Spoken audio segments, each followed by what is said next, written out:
it's Brooke with WTI. Are you looking for a natural mouthwash that does a great job, that doesn't have sucralose or artificial flavoring?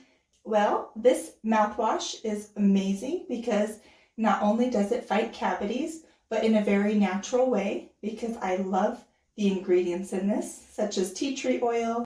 They fight bacteria that can lead to cavity, gum disease, and all of that other stuff. So I also like, because for me, I have an allergy to artificial sweeteners. So even in my mouthwash, I can get a rash or break out. But while using this mouthwash, I do not break out in a rash. So I have found a natural mouthwash that gives me breath that my husband doesn't run away from me from. And this mouthwash is so nice to go to bed. It makes me feel good about myself. And it just is wonderful in the morning as well to get rid of that morning breath.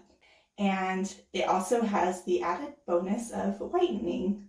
So in our day and age, there's a lot of beautiful white smiles out there.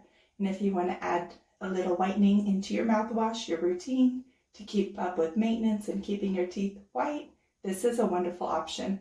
So I'm really happy and pleased with this mouthwash. And that's my point of view.